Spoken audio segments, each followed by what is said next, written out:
Ok, entonces vamos a empezar con unos conceptos de embriología general.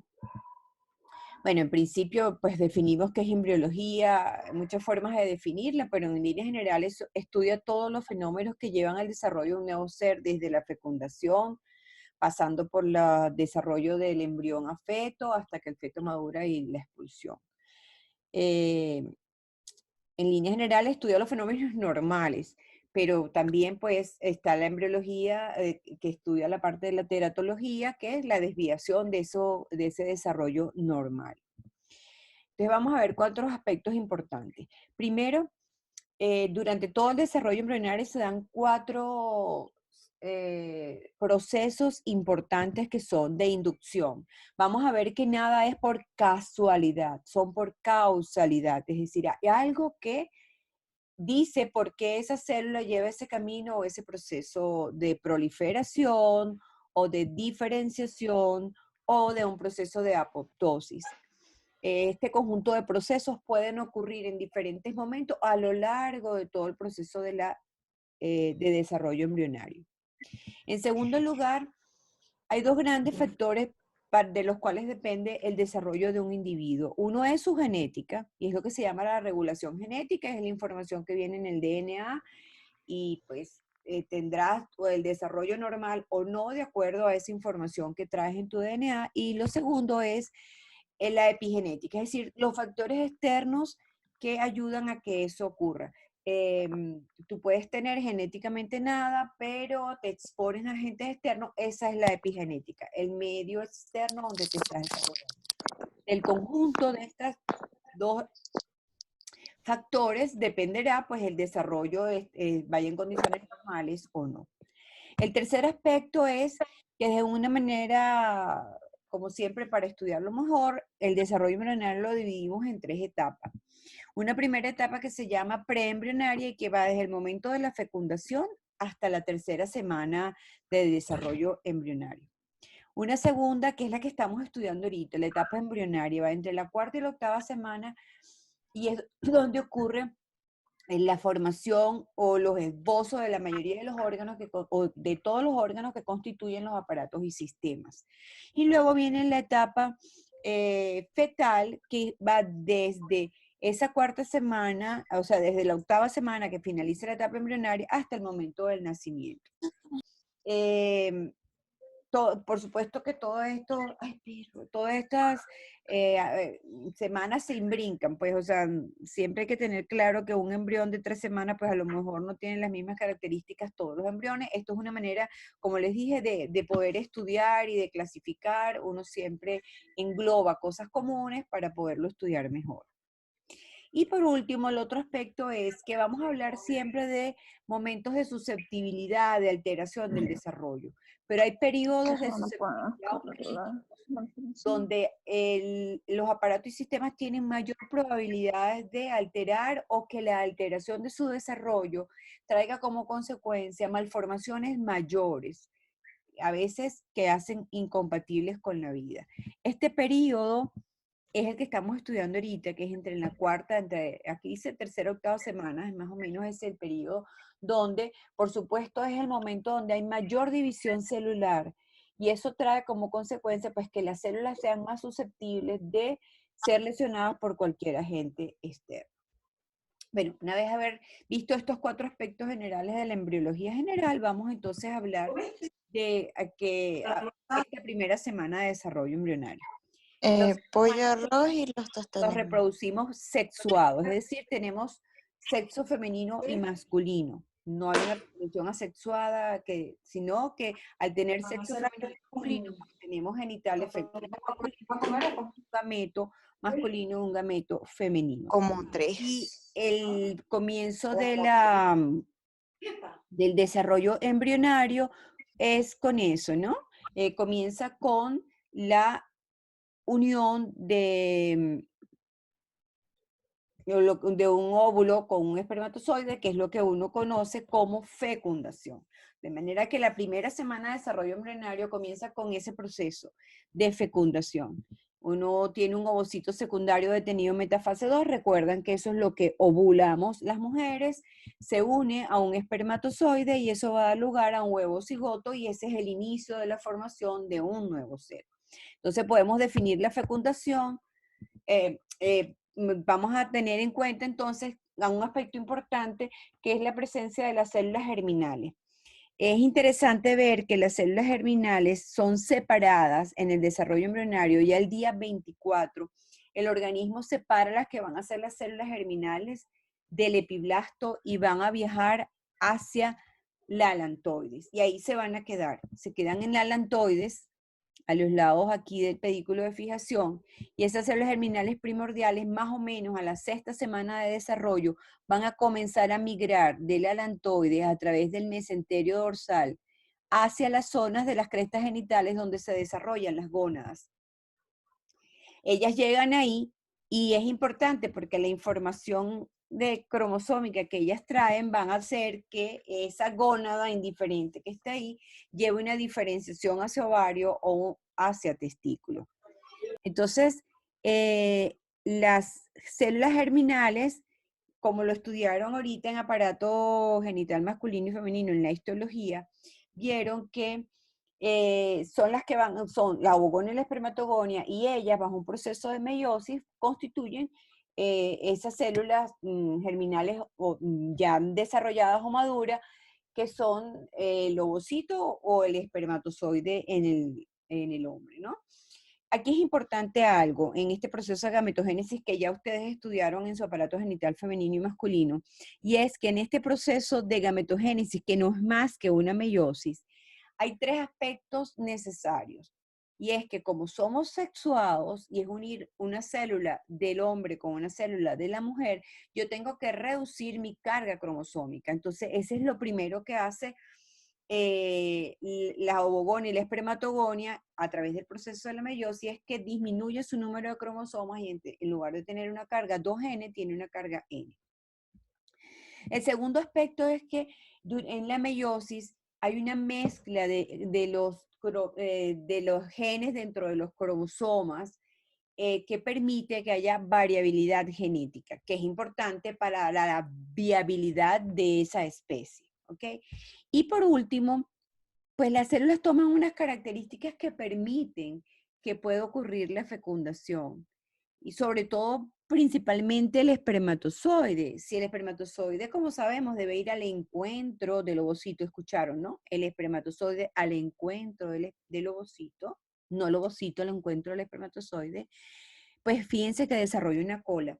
Las dos eran unas células redondas, no sé qué, adquirieron unas características que permite que ese proceso de fecundación se lleve a cabo y que tenga características que permita su evolución, de no solamente fecundar un huevo cigoto, sino que él continúe su proceso. Bueno, entonces esto es simplemente una dámina para recordar, ¿no?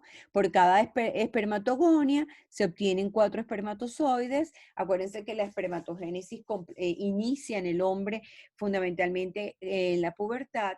Pues tendrás espermatozoides con carga X, espermatozoides con carga Y, NX o NY, y en la ovogénesis, pues sabemos que solamente por cada ovogonia obtenemos un ovocito secundario detenido en la segunda división meiótica, en la metafase de la segunda división meiótica, y los demás son cuerpos polares, células que se pierden. Pues. Y bueno, las características que tiene cada uno de ellos, que lo estudiaron ustedes en sus respectivos temas, que la importancia aquí, pues como les dije, ¿no? La característica que tiene el espermatozoide, que tiene su colita, en la cabeza solamente está la parte que nos interesa, que es la carga cromosómica que está en el núcleo, etc. ¿Por qué hablamos de esto ahorita? Bueno, porque fíjense que durante estos procesos, y lo estudiaron también, lo repasó con la doctora, es donde pueden haber alteraciones en la carga de los cromosomas, el número de cromosomas o segmentos o alteraciones de mutaciones. Aquí hay un ejemplo, pues puede haber proceso de no disyunción en la primera división meiótica o no disyunción en la segunda división meiótica, y esto va a traer como consecuencia que tengas cromosomas perdón, células con un cromosoma menos de cualquiera, una monosomía o una trisomía. ¿Y por qué es importante que repasemos así muy por encima esto? Porque el 15% de las malformaciones que pudiesen presentarse están relacionadas con factores genéticos. Y dentro de ellos tenemos las anomalías cromosómicas, que una de las causas puede ser por trastornos durante la maduración de las células germinales, de espermatozoides o del ovocito. Entonces, la primera semana de desarrollo embrionario es muy sencilla. Inicia con la fecundación y culmina con el inicio de la implantación. ¿Ok? Entonces vamos a ver cada una de estas 3 etapas. Ya dijimos, ¿no? Fecundación es la unión de un ovocito secundario con un espermatozoide que va a traer como consecuencia la formación de un huevo o cigoto, que es una célula totipotente. Entonces aquí está. Define fecundación. Bueno, esto es una forma de definirla. Es una secuencia de eventos coordinados que ocurren desde que un espermatozoide se une al ovocito secundario y culmina con la constitución del huevo o cigoto. Célula totipotente. ¿Ok? Entonces, ¿dónde ocurre normalmente la fecundación? Bueno, la fecundación debe ocurrir normalmente en el tercio externo de la trompa, en lo que llamamos la región ampular. Todo proceso de fecundación que no sea ahí en ese lugar, pues a lo mejor retrasa, ¿no? La llegada, pero normalmente es el lugar este, donde debería ocurrir. ¿Qué necesitamos para que pueda llevarse a cabo la fecundación? Bueno, lo acabamos de decir, necesitamos un ovocito secundario que se haya ovulado y un espermatozoide que se capacite. ¿Ok? Yo necesito que el espermatozoide sea capaz de llegar al encuentro de este ovocito que acabo de ovular. Entonces, ¿cuáles son esos pasos? Tengo los individuos, tengo el espermatozoide, tengo el ovocito. Bueno, lo primero que tengo que hacer es capacitar al espermatozoide. Bueno, posterior a la eyaculación, los espermatozoides son depositados en la vagina y ellos deben, con el movimiento de su colita, atravesar el cuello uterino y atravesar todo el cuerpo del útero hasta llegar a la desembocadura de las trompas, en la zona del istmo de la desembocadura de las trompas. Durante ese trayecto que el espermatozoide transita por el interior de la cavidad uterina, que dura aproximadamente 7 horas, él va a sufrir un proceso que se denomina capacitación y que consiste en que se eliminan glicoproteínas y proteínas seminales que están en la membrana plasmática, en la porción que recubre al acrosoma. Bueno, todos estos espermatozoides que están capacitados, pues llegan y se ponen aquí a esperar. ¿A esperar qué? Bueno, se dice que en el momento de la ovulación, este ovocito secundario es capaz de emitir unas sustancias quimioatrayentes y en el momento que eso ocurre, estos individuos que están aquí esperando son capaces entonces de activarse más y de viajar para llegar al tercio externo de la trompa y puedan encontrarse con el ovocito. Si eso ocurre, pues entonces los espermatozoides que están capacitados para la mayoría de los autores eh, pueden penetrar la corona radiada. Aquí puede ser que distintos autores digan, pero nosotros lo vamos a aprender de esta manera, y es que una vez que él se pone en contacto con las células de la corona radiada, y él está capacitado porque ha perdido esas glicoproteínas, etcétera, su membrana plasmática aparentemente contiene hialuronidasas y permite esa hialuronidasa separarse y labrarse un camino entre las células de la corona radiada. Una vez que el espermatozoide penetra la corona radiada, pues lo primero que va a hacer es ponerse en contacto con una capa glicoproteica que estudiamos también cuando vimos la formación de la maduración de los ovocitos, que se denomina zona pelúcida. Esta zona pelúcida se han descrito, son glicoproteínas, se han descrito varias, ZP1, ZP2, ZP3, ZP4, que están estudiadas muy bien en los ratones. Sobre todo se sabe que la que identifica, la que el espermatozoides y la zona pelúcida le dice, sí, mira, tú puedes pegarte aquí, es la ZP3 en los ratones, está muy bien estudiada. Entonces, eso el hecho de que yo me pueda identificar permite que yo no pueda poner en diferentes especies un espermatozoide y pueda fecundar un ovocito que no sea de su especie. ¿Ok? Entonces, una vez que él llega, identifica, aquí está mi ZP con la que yo me pego, va a ocurrir una reacción que se denomina reacción acrosómica, la cual consiste en que la membrana plasmática del acrosoma se fusiona con la membrana plasmática más anterior de ese espermatozoide. Y al fusionarse, el contenido enzimático que tiene el acrosoma se libera y entonces le labra un caminito por la zona pelúcida hasta que se pone en contacto con, llega a la zona perivitelina y se pone en contacto con el ovocito. ¿Ok? Cuando él se pone en contacto con el ovocito, ocurre una reacción y es que yo no puedo permitir que vengan más espermatozoides, porque imagínate, si yo tengo 23 cromosomas y este espermatozoide tiene 23 y tú le metes otro espermatozoide, pues, o sea, ese ser humano no existe. Entonces, tú tienes que evitar que el ovocito sea fecundado por más de un espermatozoide. ¿Y cómo lo hace? Bueno, están descritas dos respuestas, una rápida y una lenta. En el humano no está muy bien claro cómo es, pero la rápida aparentemente es como un cambio de la potencial de membrana que impide que si ya un espermatozoide se puso en contacto con la membrana del ovocito, más nadie puede pasar. Eso es inmediato, pero hay una reacción que es un poco más lenta, que se llama reacción cortical, en lo que el espermatozoide se puso en contacto con la membrana plasmática del ovocito, el ovocito libera el contenido de los gránulos corticales que están debajo de su membrana. El contenido de esos gránulos corticales va a cambiar el aspecto y las características de la zona pelúcida, que es lo que se conoce como reacción zonal. Estas dos, reacción cortical y reacción zonal, hacen que, una consecuencia de la otra, las características de la zona pelúcida cambien e evita que otro espermatozoide pueda fecundar a ese ovocito. Entonces, una vez que este señor llega aquí, el espermatozoide va a fusionar su membrana con la del ovocito y la membrana del espermatozoide se incorpora a la membrana del ovocito, ¿ok? Y se introduce entonces.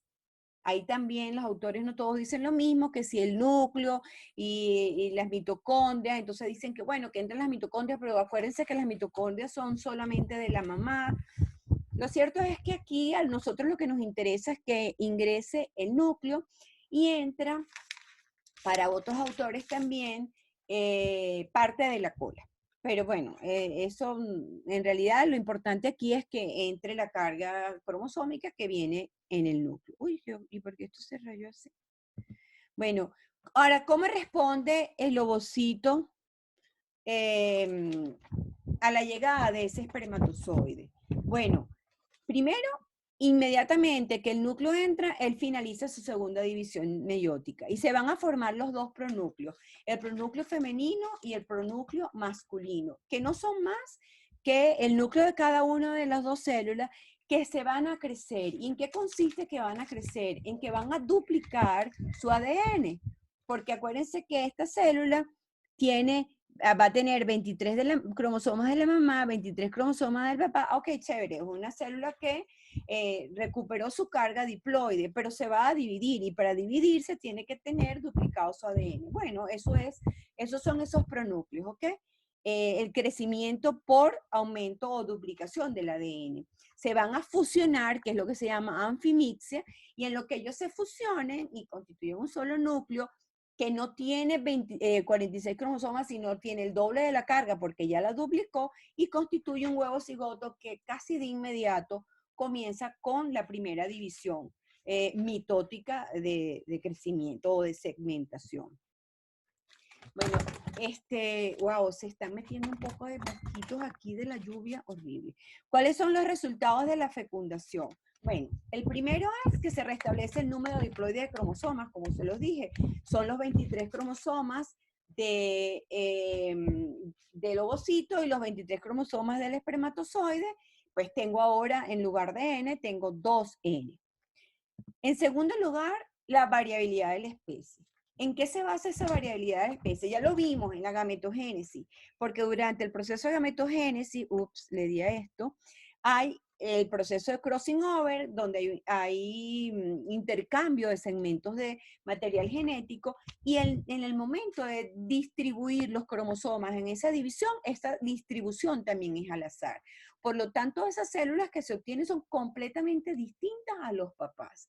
Y luego yo voy a unir cromosomas maternos con cromosomas paternos. Aún más hay esa variabilidad de la especie que permite la viabilidad de la especie con el tiempo. Luego, la determinación del sexo cromosómico, que viene dado por el tipo de cromosoma sexual que traiga el espermatozoide, ¿ok?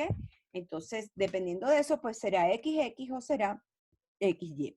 Y finalmente, la consecuencia de la fecundación es que el huevo cigoto se activa y es lo que se llama el proceso de segmentación. Una vez que se une, por eso es que en el proceso de todavía no se han unido los dos núcleos, hay ese crecimiento, formación de los prosnúcleos, porque ya dividen su ADN para poder comenzar casi de inmediato la primera división mitótica. Estas células reciben el nombre de blastómeras y continúan revestidas por la zona pelúcida. Esta zona pelúcida, una de las principales funciones que cumple aquí es que las células pueden dividirse, aumento en número de células, pero no aumento en tamaño, porque yo necesito llevar estas células al tamaño de la especie. Y pues cada especie tendrá su relación núcleo-citoplasma, característica de cada uno de ellos. Entonces, esto ya lo he dicho 2 veces y lo voy a preguntar por tercera vez. ¿Qué debe suceder en el núcleo del cigoto antes de comenzar la primera división de segmentación para que las células hijas puedan tener, o sea, cada vez que este cigoto se divida, tenga blastómeras con la carga cromosómica 2N?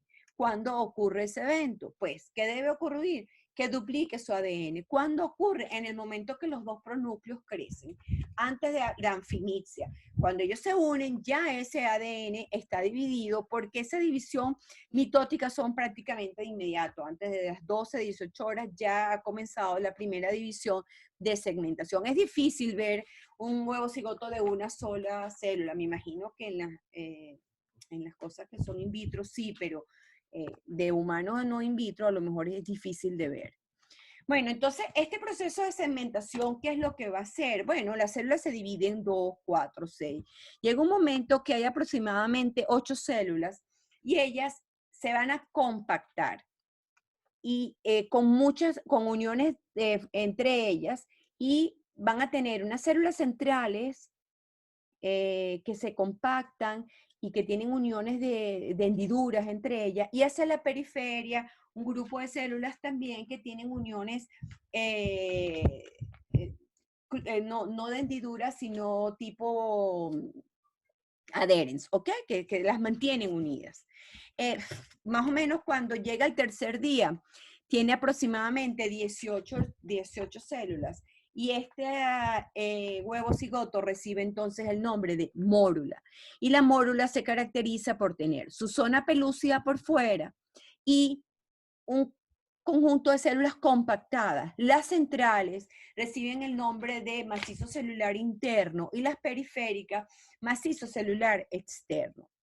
Hay libros que entonces te dicen que macizo celular interno o embrioblasto, macizo celular externo trofoblasto, bueno, porque es lo que va a constituir a futuro. Pero en ese momento reciben fundamentalmente ese nombre. ¿Cómo llega ese huevo cigoto que pues lo fecundé en el tercio externo de la trompa y se formó el huevo cigoto, comenzó el proceso de segmentación y cuando tiene más o menos 3 días ya es una mórula y más o menos a ese día, entre el tercer y cuarto día, la mórula llega a la cavidad uterina. De manera de que en condiciones normales, la mórula, que viene rodeada de su zona pelúcida, llega a la cavidad uterina. Si esto se retrasa, como se los explicó la doctora en su repaso, pues entonces la zona pelúcida está destinada a perderse aproximadamente el día 6. Si yo me retrasé y el día 6 voy a mitad de camino, me voy a implantar fuera de mi lugar normal, que es dentro de la cavidad uterina. Bueno, entonces llegó más o menos el tercer día, la mórula llega a la cavidad uterina. ¿Y qué pasa cuando la mórula llega a la cavidad uterina? Bueno, vamos a repasar aquí. La mórula se diferencia en dos grupos, las centrales, que se llaman macizo celular interno, que va a formar el embrioblasto, y las periféricas, que se llaman macizo celular externo, y que constituirán el trofoblasto.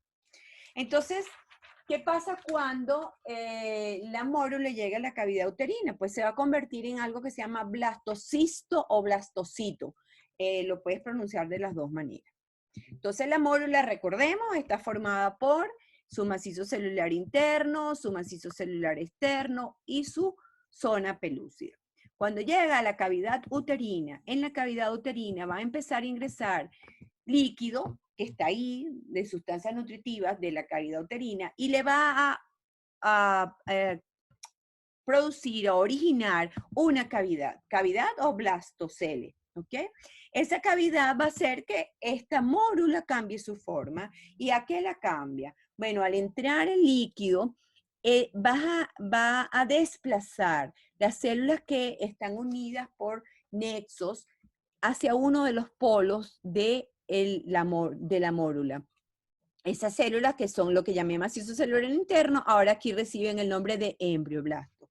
Y las células que constituían el macizo celular externo delimitan por fuera, por debajo de la zona pelúcida, y constituyen lo que denominamos trofoblasto. Y por fuera de ella la zona pelúcida, de manera de que un blastocisto inicial está formado por una gran cavidad que se llama blastocele, donde a uno de sus extremos se agrupa el grupo de células que constituían el macizo celular interno y que ahora reciben el nombre de embrioblasto, y por fuera está delimitada por las células del macizo celular externo o trofoblasto. Volvemos a verle aquí, de afuera adentro tenemos zona pelúcida, trofoblasto, blastocele con el embrioblasto en su interior. Bueno, ¿cómo evoluciona este blastocisto? Fíjense que estamos más o menos el día 5 de desarrollo embrionario, o sea, después de la fecundación. Bueno, ese blastocisto resulta que aproximadamente el día 6, la zona pelúcida va a desaparecer. Y ese blastocisto, al perder la zona pelúcida, por un lado, permitió que las blastómeras se dividieran y llegaran a su tamaño de la especie, porque no permitía el crecimiento en tamaño de ese cigoto. Por otro lado, la zona pelúcida evita que esas células del macizo celular externo o trofoblasto se adhieran a ninguna superficie y permite entonces que él se traslade hasta el momento donde donde pueda implantarse, que es la cavidad uterina. Entonces, la pérdida de la zona pelúcida permite que las células del trofoblasto se unan se adhieran al epitelio de superficie del endometrio e inicien la implantación, como lo vemos aquí. Recuérdense que el epitelio del endometrio es un epitelio cilíndrico simple, y las células del trofoblasto tienen en su superficie una L-selectina que permite, que tiene receptores de carbohidrato en la membrana, o sea, hay receptores de carbohidrato en la membrana del epitelio uterino. Entonces, pues el receptor y la glicoproteína se adhieren y esta permite, proliferándose, introducirse al espesor del endometrio. ¿En qué se diferencia el blastocisto inicial, ese que yo les nombré, del blastocisto que se va a implantar? Pues la diferencia fundamental es la ausencia de la zona pelúcida. Cuando el blastocisto pierde la zona pelúcida, es un blastocisto con capacidad de iniciar la implantación. Esto era lo que les estaba comentando. Las células del trofoblasto tienen en su membrana L-selectina, la cual es un receptor de los hidratos de carbono que están en la superficie del epitelio uterino. Pues está el receptor, está el hidrato de carbono, se adhieren, y eso permite que las células trofoblásticas puedan comenzar a dividirse e introducirse entre las células del epitelio endometrial. Pero fíjense que aparte de eso, el trofoblasto también expresa en sus membranas integrina y en la sustancia intercelular del estroma, del endometrio, hay laminina y fibronectina que uniéndose a estas integrinas permitirán tanto la adhesión como la migración de las células del trofoblasto a través del endometrio. De manera de que la implantación no es más que el resultado de una conversación que tiene el trofoblasto con el endometrio para permitir que ese huevo o cigoto que está en estadio de blastocisto se pueda introducir en el espesor de esa mucosa uterina. ¿En cualquier lugar se inicia la implantación? No. La implantación normalmente es por el polo embrionario, es decir, por el polo del blastocisto que tiene el embrioblasto. En segundo lugar, no es en cualquier parte del endometrio. La implantación en el humano es intersticial, es decir, entre la desembocadura de dos glándulas. Aquí hay una glándula, aquí habría otra, o sea, es en el espacio intersticial. Hay mamíferos donde la implantación es dentro de la glándula. En los humanos es intersticial, entre la desembocadura de dos glándulas. Entonces, finalmente, ¿cómo se nutre este huevo cigoto durante la primera semana? Bueno, esto es tan chiquito que es suficiente el mecanismo de difusión de las sustancias nutritivas, tanto elaboradas por las células de la trompa uterina como de las células del endometrio. Simplemente por difusión de sustancias nutritivas elaboradas de las glándulas uterinas o de las glándulas tubáricas. Entonces, fácil, la primera semana es muy sencilla, hoy es un día muy fácil, porque comienza con la fecundación y finaliza el día 7 con el inicio de la implantación. La fecundación que nos lleva a la formación del huevo cigoto. Acuérdense que son una serie de pasos que simplemente lo que voy a hacer es que el espermatozoide, la finalidad de la fecundación es llevar la carga cromosómica del espermatozoide al interior del ovocito.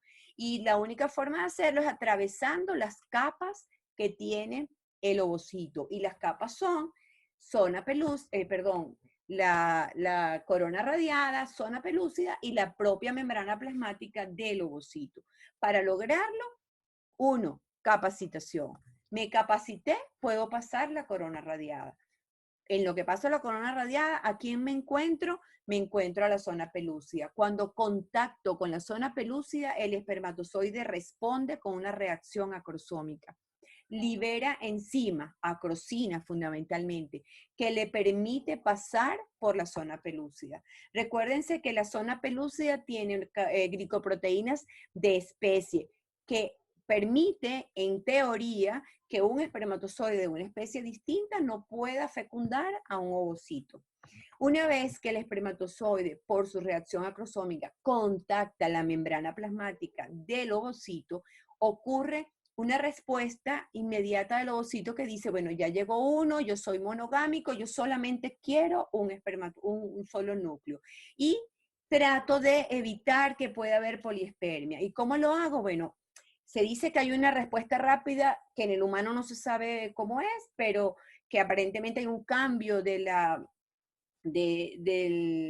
la carga de la membrana, que eso es uno que es inmediato, pero la respuesta que sí está bien clara y estudiada es la que se conoce como reacción cortical, es decir, lo primero que ocurre es que sale el contenido de los granos corticales y cambia la característica de esa membrana, de esa zona pelúcida, y es lo que se denomina reacción zonal. Ya las ZP3 que están ahí no permitirá, cambia la característica, por lo tanto no reconoce más espermatozoides y más nadie va a entrar. Una vez entonces que el espermatozoide, él solito, pega contra la membrana plasmática, se fusiona su membrana con la del ovocito, pasa a formar parte de la membrana del ovocito y él introduce su núcleo. En lo que lo introduce, el ovocito culmina su segunda división meiótica, que es una mitosis, y están los dos núcleos en el interior del citoplasma del ovocito, crecen. ¿Por qué? Porque duplican su ADN, eso se llama formación de los pronúcleos se unen, anfimixia, y se forma el huevo cigoto. Una vez que esto ocurre, hay las consecuencias de la fecundación, que son restauración de la carga, variabilidad genética, determinación del sexo cromosómico y finalmente la activación metabólica del huevo cigoto, que es el proceso de segmentación. Divisiones mitóticas sucesivas de las células que se denominan ahora blastómeras. Fíjense una cosa interesante y es, todas las células tienen divisiones bivalentes, es decir, todas las células del organismo se dividen, unas quedan como células madre y otras entran en un proceso de diferenciación. Durante la segmentación, las divisiones son equivalentes, todas tienen la misma capacidad, ninguna lleva ningún proceso de diferenciación mientras estamos en el proceso de segmentación. Esta segmentación llevará el huevo cigoto a mórula, que es cuando el huevo cigoto tiene aproximadamente 18 células. Entonces uno tiene zona pelúcida y una compactación de células en su interior, que ya sabemos que las que están más hacia el centro constituirán el embrioblasto y se llaman macizo celular interno, y las que están hacia la periferia constituirán el trofoblasto. Cuando la mórula llega a la cavidad uterina, se convierte en blastocito porque entra líquido en su interior y determina la formación de una cavidad o blastocele. Y ese blastocisto inicial tiene zona pelúcida, trofoblasto, o lo que era antes el macizo celular externo, una cavidad o blastocele que en uno de sus extremos o polos contiene el grupo de células del macizo celular interno que ahora se llama embrioblasto. Día 6, más o menos, se pierde la zona pelúcida. Y al perderse la zona pelúcida, las células del trofoblasto son altamente adherentes, se van a pegar de las células del epitelio. ¿Por qué? Porque ellas tienen receptores de carbohidrato. Hay unas L-selectinas que son receptores de los carbohidratos que están en las células del endometrio. Se adhiere. ¿Dónde lo hace normalmente? En la parte posterior de la cavidad uterina. ¿Y en dónde lo hace? Intersticial, entre la desembocadura de dos glándulas endometriales. Y finalmente, esa implantación no es más que una conversación entre las células del trofoblasto y las células del endometrio, donde mira, yo necesito introducirme porque este cigoto solamente podrá seguir reproduciéndose si me meto en el espesor tuyo. ¿Cómo no? Adelante, aquí vamos a hacer que este nuevo niñito nazca. Entonces,